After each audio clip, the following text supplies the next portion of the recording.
Hi, everybody. Welcome to the Disney Channel. Yeah, I'm assuming we have a lot of overlapping followers, but for introduction, I'm Benny. I'm in England, and you're in The the Philippines. future. Yeah, in the future. It's 12 a.m. It's Disney Channel hours, late night. Oh dear God. Yeah. Wargaming. Yeah. What? So I have a list of questions on my little piece of yellow paper. All right, ask away. I'm sure you've been asked this one before, but what are actually your first memories of like 40K and wargaming? Like, what was the first time you went, what is that? Oh, I see. My Hmm, introduction to it. kind My of, yeah. my friend, who's also a big nerd, they sent me this big epic picture of these ugly space guys and they're ugly round bulky armor thingies, and they were fighting smaller guys. And my gut reaction was, this is the ugliest thing I've ever seen. And Yeah. uninterrupted, they went on to talk about this 40K thing, and I went, uh-huh, because I'm not a sci-fi person. And Yeah. they told me there are books about this. And I said, "Oh, really? There are books about this?" They said, "Yeah, I'll send it to you." And I said, "No, thanks." They sent it Did you think it was anyway. a small amount of books? Did you think, oh, it'll be like a nine-piece series? Like, I thought so. It was a lot of books. And so oh I no, was there's like forced to read. 75, and that's just to play it. What? Yes. So I was forced to read these books, and I sat down, I opened the books, and then a black hole opened at my feet and sucked me in and spat me out, and here I am. So, yeah, so my introduction was I came in through other wargaming. I was dating Mm. a middle-aged man with kind of middle-aged tastes. And so he was like, this is all the wargaming, and over there is the 40K. We don't talk about it. And I was like, but why? Mm. You know that meme of like, Timmy, don't look at it. Don't look at it, Timmy, you'll change. And I was like, but I want to look at the colorful men. I want to look at the orcs. Why can't we look at those? And it's like, because that's corporate. That's bad. They make money from that. And I was like, but what?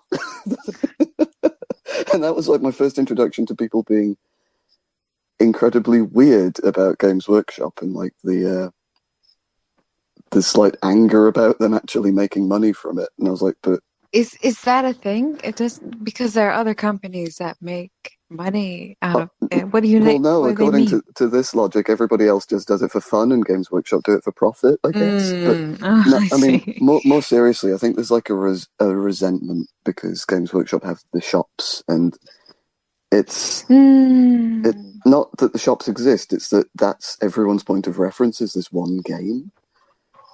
And Eh, people don't like there mm. being only one point of reference for their entire hobby. But yeah, Do so they? I had to creep into What? 40K past the people who didn't want me to look at it. Oh, I see. It- Maybe because they made, like, Games Workshop is like the super big company. Yeah, I think So, so. I think so. So we would go into like the Games Workshop stores and they'd be like, I'm just here to buy paint. And I would like sidle over to the miniatures and be like, but these look cool. mm, I'm assuming you don't have like a Warhammer shop anywhere in no, that country. no. What do you imagine they're like once you actually go in one? Because I'm curious. These are my guesses from osmosis from you people. When the Games Workshop, in my head, it says Warhammer 40K outside, and there's a cardboard cutout of a Space Marine, full size, and Occasionally, yeah. you walk inside, and from what you've all told me, the smell assaults you first. Oh no. from the gamers. They're really sweaty Oh no, because in they're times gone painting. by, yes, but there was like a movement about a decade ago that all Games Workshop shops got well, in the UK. I can't talk about any other country. They all got like air conditioning and heating at the doorway and the exit. So Uh, they started putting basically a carbon filter on the gamer smell. But until that point, it could be a bit oppressive if they didn't leave the door open. a bit smelly. Because you'd also have these massive glass windows at the front to show everything in the shop, Mm, which has the effect mm. of being a massive glass window when it's sunny. Yeah, Oh, so there's one corner that in my head. There's a corner for the paint. You see the paint and they sell you the yeah. paint. One corner for the toys, the models, No, we can call them toys. and It's fine. and then the back part, there's a big table and there's a game happening and people are like playing. And that's what I think. And then the employees help you. They know if you work at the store, you have to know about the games and you got to answer Hmm. questions and stuff like that. You can't walk in an amateur Yeah, to work at it. that's a big thing that I don't know if it's the case now, but to work there, you would have to apply again and again to actually get a job there Ah, because so many for people the wanted to do it rules? for the staff. If you wanted to Mm, be a staff member at a workshop shop, unless you're in a mm. very quiet area, there's usually like 20 or 30 people who also want that job. So you have to actually know your shit sometimes. Why? Why would you want to work at the store? Because you really like Why? talking to people, I guess. Because you, Oh, okay. 'Cause if you uh, also are a hobbyist, so yeah, I you mean, want to work. I've never met someone who wasn't, other than people who came in through like they were doing like the web store work and they might have gone out onto the shop floor and been like, oh my Mm, God, this is my life now. Um, okay. So is my description accurate? Is that basically fairly, fairly. I mean, what am I missing? you're missing the painting station where they give Mm, over space for people to actually paint their miniatures, and it, there's no like financial benefit for them doing this in the shop. They're just mm. doing it because it's a nice place to be and it builds the community. But yeah, So it's like it's also like it serves as a community place. yeah, I mean, they would make like on paper they would make more money by not having these shops because Mm, everyone could just buy from the web shop. But right. having the storefront means that they have that placement in people's minds of that's a nice place to go. I can go there. I can buy some models for my kid. I can buy them for me, or I can hang out and look at the very colorful stuff. It's like this is the serotonin button for the rat to press, sort of thing. I sound very cynical, but I Also, do enjoy it. so these stores, these Games Workshop stores, they only sell Games Workshop products, nothing Yeah, else. absolutely nothing I else. see. They used Okay. to in the past decades, which is one of the things my ex used to rant about. They would sell other people's board games and other people's Mm, stuff, but yeah. and so people would go in and be like, I want, you know, what's it called, Fury of Dracula or a board game like that, and Mm, I'm not sure that was a workshop one, but it's that kind of era, which is like the 80s and 90s. okay, Uh, not so much anymore. no, I mean, as long as I can remember, they didn't. But then again, I was not paying attention for a very long time because everyone was like, "Don't look at it; it's evil. It'll take your money." And I was Oh, like, is that really? "Oh Is God, it still yeah." like that? Is it still like that? I mean, I would like to say no, but the thing is, I just stopped talking to people who talk like that, so I don't actually know. I see. I see. It's like it was an interesting one. Like the few times I used to go in before I transitioned to looking more masculine, I would go in and the staff would like rush to me and be like, "What do you want to buy?" And Mm, they'd be like assuming that I was shopping for somebody else, and all I'd mm. gone in there for would be to like creep to the back and look at the pictures and things, and I'd be like, "Now there's a man asking my opinions, and I want to leave." It's like uh, the same effect as if you go into a corner store and someone rushes up to you to ask if you what you want. It's like, no, I want to go now. This isn't my thing. Oh, I see. So Uh, it's really changed now. I y- just might guess. they, I think they have an obligation to ask how you're doing, which all shops No, probably should have. But no. when the premises are quite small, they'll be like, "Hi, how are you?" And I'm like, "This is already too much interaction for me. This is more than I signed on for." Uh, All right. Okay, next question in your list, okay. Benny. I suppose it's like, you know what I was saying about people being like, "Oh, don't give them money." What was the first time you noticed people being like that? And like, what's your first interaction where someone was truly a bit strange? Like, I don't want to say Facebook. Facebook. Facebook. So You'll find those weirdos there. it didn't happen on Tumblr and stuff. Oh no. No, the most vocal people, but also the most they're also the people who shop the most are on Facebook. They hate the stuff, but they also love it. It's really strange. I wish I had an explanation for this, but I don't. Like, I knew several people who would be like, I absolutely hate what they've done to this book. And I was like, did you buy Mm, it? Of course I bought it. I was like, what? Okay. it's very interesting if you read through Facebook and find all these people. There's so many of these people who hate Games Workshop but continue to buy the products. Although, And yeah. and I think it's because they're also convinced that the hobby is theirs. It belongs to them 100%, irregardless if they buy it from the company. Like, it's mine. I did buy it, but it's really focused on me, and I get to complain and be loud about it. It's really If strange. you try and imagine someone being like that about milk or something, it's like, I control the milk company because I've bought this milk now. It's like, no, no, That's- that's not how it works.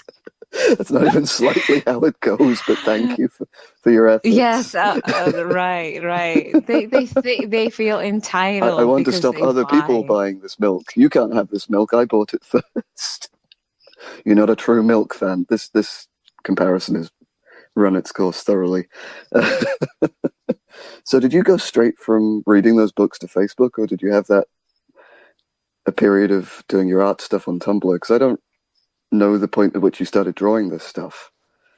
Uh, what do you mean? Well, Oh, there you must mean have been a like, period between reading these books and going, I want to draw a space marine. oh, I Yeah, read the books first. yeah. But then how long after reading that and starting the art stuff did you go into Facebook and discover this Oh man. thinly veiled lunacy? Oh, oh, it's wild too because I did not start in Tumblr. I started on Facebook. I started on the hardest level. Oh, you just went, I'll search up a 40K group and join that. That'll be where the normal people are. Fuck me. All right.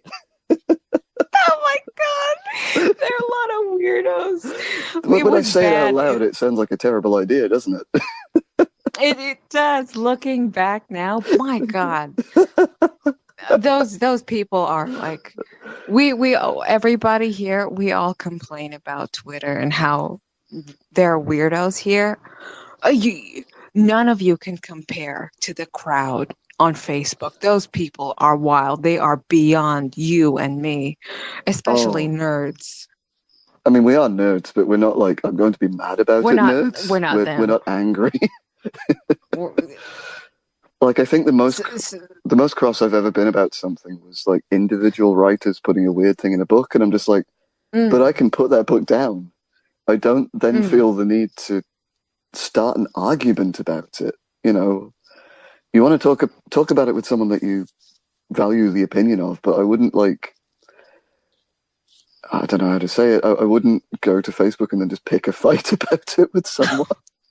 Like, I'm going to spend 40 minutes arguing about why my view is right. No, I not really. I'd like to think that those people are not the majority of the 40K fan base.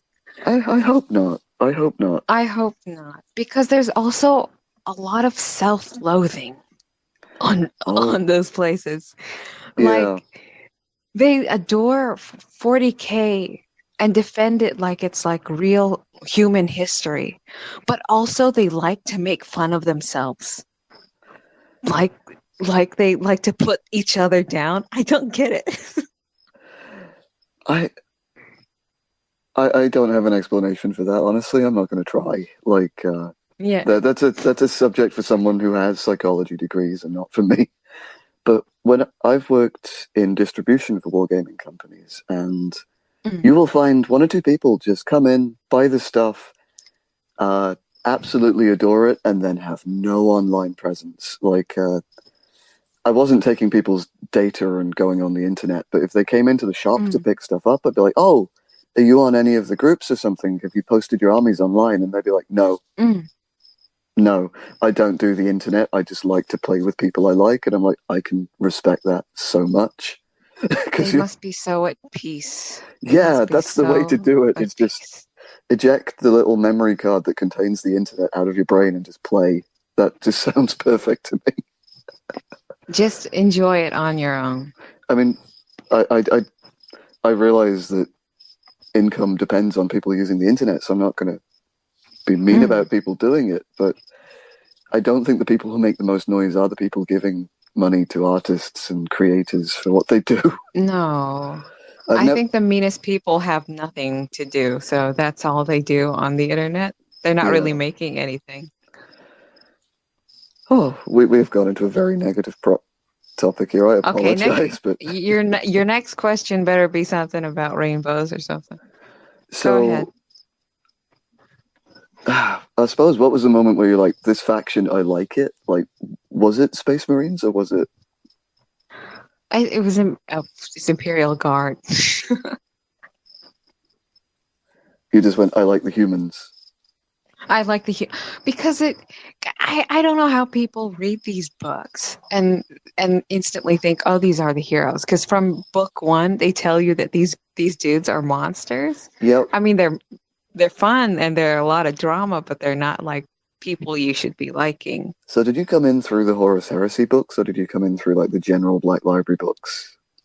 I went in through the Horus Heresy. Yeah, same. Did the first book confuse the fuck out of you as well? Because it was like played through the eyes of Space Marines, and then you're like, I meant to like them? Yeah. They're doing these terrible things. Why am I meant to like these guys?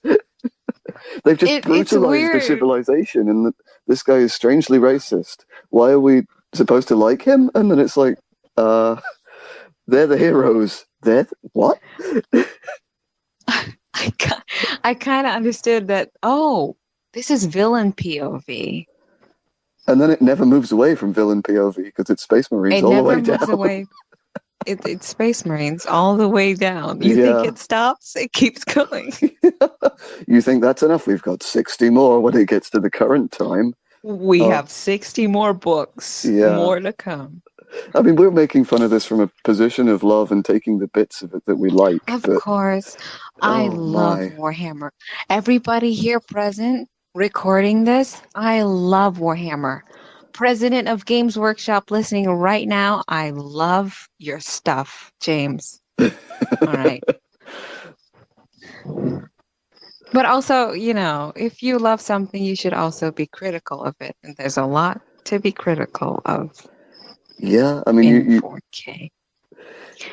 There are things that you can take and you can change and you can build on. And if everything was absolutely perfect, then there would be no discussion to be had. And I think a lot of it is, I mean, personal preference. Maybe some people really like that the Space Marines are just soldiers that have no individual thought, and they're just like, I like this weird thing, in the way that some people really like brutalist architecture sort of thing. But I don't think getting angry at each other about that is normal. I don't think it's like, you know what I mean? The people who go onto Twitter and they're like, no, fuck you, God are best. It's like, well, the first half of that sentence didn't have to exist, We could just enjoy these things. The problem with people like that, and people in general nerd space, is that they make this stuff their entire personality. So they take everything personally. I mean, I say this as someone with Commissar in my username. I Right. I I don't identify with a genocidal space Nazi. Right. I like my little dude with his mug, and someday it won't be a little dude with a mug. It'll, probably be some other tiny creature or other. But boy, for a bit did I get some of the people coming up to me who thought that I thought like that and were just trying to get me on side. And I was like, no, I don't actually hate people. I just have a username. Please stop. Oh, yeah. I'm kind Well, of 40K's got a rough reputation online. little bit. I mean, I do kind of love that we've both come in through the same book and can both understand that it's like, this is a strange thing to come in through. Like Villain POV. the first thing that I knew about 40K at all was that, that very famous painting of the Emperor standing over Sanguinius with Horus. Yeah, the dramatic one. Well, there was a diorama of that at Warhammer World that, even though my ex absolutely hated 40K, we still went to Warhammer World because I don't know why. This is the psychology, I don't know. And they would have this area you could go into with the miniatures, with thousands of these miniatures in a room lit like, the end of Indiana Jones with the warehouse full of beautiful things. And you'd go in and it'd be like a stunning moment. And in the middle, they had a diorama of that painting. And I was like, I had no clue who these people were. Because of the little plaque underneath it, I knew it was the Emperor. And I knew the other guy must have been bad because he was painted red, angry. Red and black is the angry color. And the Emperor is painted white and silver, so he must be the good guy. And then there was this person in a dress who was dead on the floor, who they were clearly both upset by. I say this. He's just wearing a toga. Yeah, he's just in a dress because he didn't turn up in armor for this argument. So, and I took from this that they were both angry that he had died at each other, and they clearly cared about this person. But that was all I could draw from this because I hadn't read a single thing about the subject. And then I hop in on the first Horus Heresy book, and it's like, I was there the day Horus slew the Emperor, and I was like, this book got there quickly. How are there 40 more books after this point?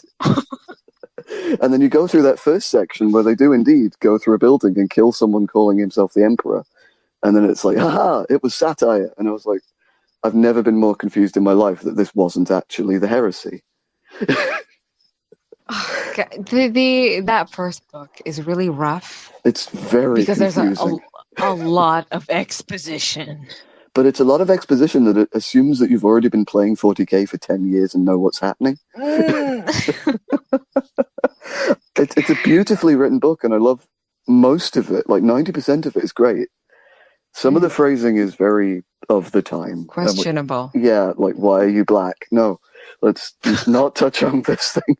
But it's the world building is superb, but it's the most confusing book I'd ever read. And I got halfway through and I was like, I'm not stupid. This is just confusing me. But right. Yeah, that was my introduction, was being completely fucking baffled by going, I'll go to book one. What? And it's just the most confusing book. There's a lot of ship talk in that book. They talk about ships a lot. Oh, it only goes on from there. They love their ships and their names that you're all meant to remember, and it's like we can tell it's important because it's been named, unlike the man to my left or whatever. When they're describing a combat, they'll be like, the man to his left exploded, and then they'll be like naming 30 ships in the same book, but those are important. It's like, okay, I love it. I remember finishing Horus Rising with a headache. Like, wow, that was a lot of ships just in that book. Oh, I can't remember which one was the one that I put it down, and I'd realized for the past hour of reading it, no one had mentioned Space Marine armor for the entire time, so I assumed everyone was just in clothing. Because there are vast periods where they forget to mention that these guys are indeed Space Marines or wearing anything for combat. So I'll be like, they'll be talking about men, as though it's just a guy walking around in jeans or something, and I was like, In shorts and shirts, yeah, like it's like casual his wear. chest blew open. I was like, is he wearing armor? We don't know. It doesn't say. I assume he is. And I think basically there's a lot of assumption that you know a lot about 40k before you started reading the 30k books, and it's just completely natural. There's an awful lot of gun naming as well. Like I would particularly care about the model of the Bang Bang. There's a lot of jargon. And yeah, Yeah, I guess 30K was really meant for the people already immersed in the 40K stuff. definitely. So it's not supposed to be really an introduction, It's kind of. probably really exciting for people who've spent 10 years reading the rule books or 5 years reading the rule books to be like, I know this word. He said the name of the film in the film, sort of thing. But for the books. But for people who haven't, there needs to be another introduction to this series. There needs to be some dedicated, all right, sit down, we're going to explain you a thing books. They're gonna fix that in the series, right, everybody? There's gonna be a series, a movie. James told me himself it's coming. Henry Cavill's in it. Oh, dear God. The idea of Henry Cavill just walking around as a space marine, just going, yes. He gets exactly the same lines as Geralt. He just gets, and he gets fuck. That's it. Henry Cavill exists as eye candy for the rest of us. All right? It's his purpose. I guess so. All right, your next question. Fire away. Hang on a second. My screen is turned off because we spent so long making fun of the Horus Heresy.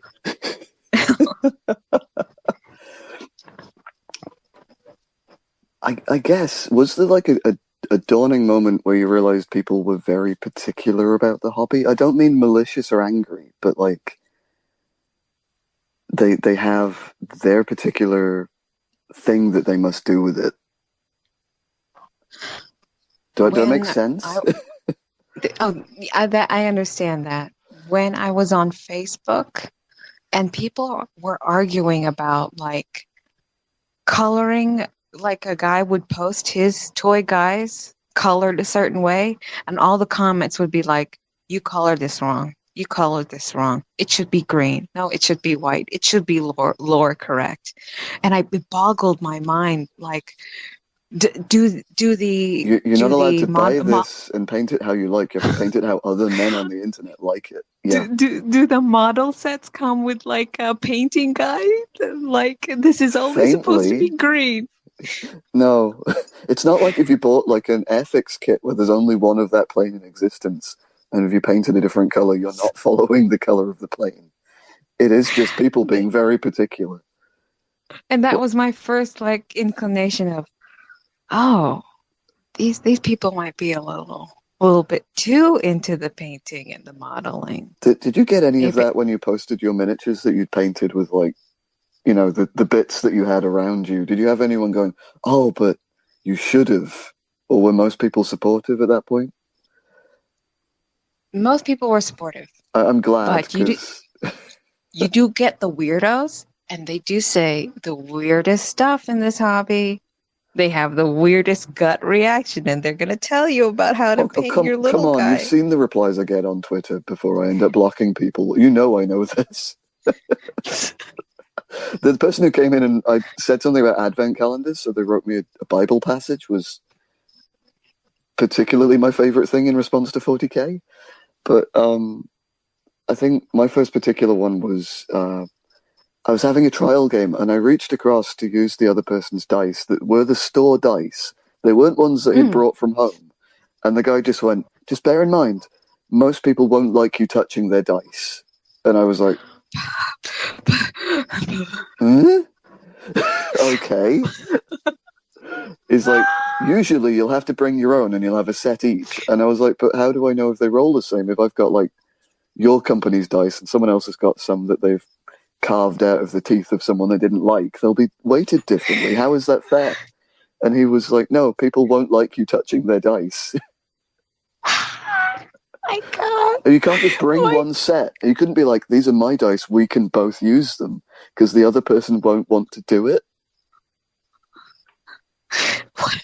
Did you not know this? No. Oh my God. What's up? It's the same if you play any war game. Most people won't want you to use their dice. Unless they have kids, because people with kids are good at sharing. Why won't they let you touch their dice? I don't know. It's superstitious, I guess. I don't the think... magic lock that they put on the dice might go to your hand. Yeah, or that you might curse their dice so they don't roll as well after you've used them. Or you might use the numbers that the dice have stored in them. I don't know what the reason for this is. But can you imagine someone saying that to you, to your face, looking in your eyes, and you have to respond in a normal manner? And you're like, oh, I see, I understand. What did you say to him? I was just like, okay, yes. And then just ignored him. You took it. You took it. Well, I was like, well, I haven't brought dice because I don't own this game, so I'm going to have to touch them. What a weird thing to say to somebody. I hope you grabbed it at jaguar speed and then you threw it down while looking directly into his eyes. Well, he was the staff member, so no, I was looking at the table. But but imagine having to warn one of your potential customers that other people are going to be really weird about when you play with them. There are a lot of secrets. There are a lot in this hobby. Yeah, there are so many things that you internalize and then you say them out loud like this, and people just go, what? What? Got any more questions? Any surprises for me to react to? I'm still amused by your reaction to people not wanting to share their dice stuff. Oh God, I suppose, like, that's probably it, but we should probably end on something positive, which is like, what is your actual favorite thing that you've come into about this? Oh, jeez.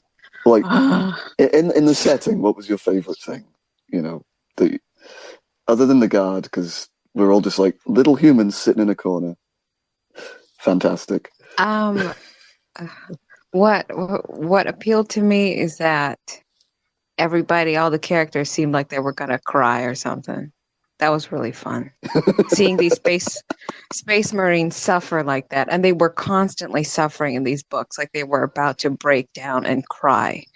And that, for some reason, gave me a lot of serotonin every time. Oh, this one's gonna cry. This is a page turner. This one's gonna cry. Oh, that one's gonna cry too. You're just fueled by Astarte's tears. That's right. Oh, God. What's yours, Benny? You gotta say yours. Concise. What kept me there? The moment that kept me there was I was reading up about... I'm a thorough Commissariaric fan because he's an extraordinarily insane man, and everything he does is fueled by him just being utterly fucking mental. And I read that he lost his Baneblade, which was his favorite tank, and it's called the Fortress of Arrogance. So already I'm on board with this, that he's got a personally named Baneblade that is just balls out, that's what it's about. And he lost this, and then he wanted it back, so he started an invasion of the planet it was on to get his tank back. And I was like, I already love this man and his stupid tank. That's really campy. Actually, it's like, that's my favorite toy, I need it back. It's like, sir, we've got other things to do. The Imperium is massive, we can get you enough. No, I want that one. And I'm sure that's not how it actually played out, but that little snippet of lore is just what stuck in my head, is like peak 40k that he wanted his car back. 40k does have its moments. This is where I parked it, this is what I need. That's good. I should let you go to bed. And right, everybody, we're going to bed. I'm not going to bed, but you go to bed. All right, I go to bed. Thanks for everyone for listening to our little thing. Good night, folks. Good night, folks. I'm punching each of you individually. I hope you feel it. Okay, I'm going to sleep. Night.